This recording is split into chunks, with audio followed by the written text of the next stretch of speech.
जिसका हृदय काम से व्याकुल हो गया है उसको त्रिभुवन की सारी सुंदरी स्त्रियां दे दी जाएं, जौ धान स्वर्ण पशु सब वैभव, तो भी वो कभी तृप्त नहीं हो सकता। ये महाराज ये आति का अनुभव त्रिभुवन की।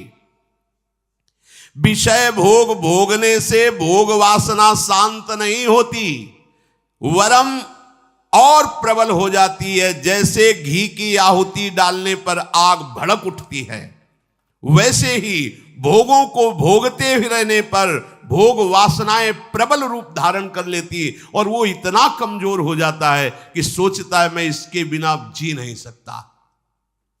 जब मनुष्य किसी भी प्राणी से राग कर बैठता है तो उसके हृदय की सामर्थ्य नष्ट हो जाती है। किसी भी, देखो ना, छोटे छोटे नशाओं में इतना हम आसक्त हो जाते हैं, अब हम इसके बिना जी नहीं सकते।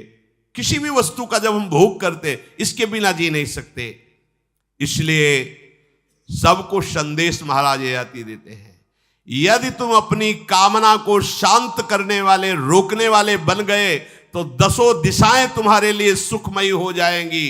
विषयी पुरुष को तृष्णा रात दिन जलाती रहती है, बहुत भोग भोगने पर भी वो कभी शांति या तृप्ति प्राप्त नहीं कर पाता। इसलिए जब हम भगवत मार्ग में चलते हैं तो ये तृष्णा और कामना ये डाइन की तरह हमारे हृदय में लगी रहती है। तृष्णा भोगे हुए भोग को बार बार भोगने की इच्छा, कामना सुने हुए देखे हुए भोगों को भोगने की इच्छा। तो उपासक जब तक अपने मन को प्रभु में नहीं दे पाता तब तक मन ये धोखा दे देता है। इसलिए बहुत सावधान रहना चाहिए।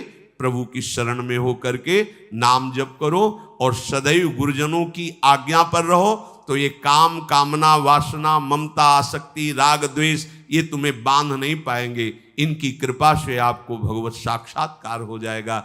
गुरु वाणी संतों की वाणी ये हमारा जीवन बन जाए। अगर ये जीवन नहीं है तो फिर मन हमें ऐसी जगह फंसा देगा जहां से हम निकल नहीं पाएंगे। इसलिए सावधान होकर जीवन व्यतीत कीजिए। बड़ा अमूल्य जीवन है, अमूल्य जीवन का लाभ है भगवत प्राप्ति, भगवत साक्षात्कार। श्री राधा वल्लभ लाल।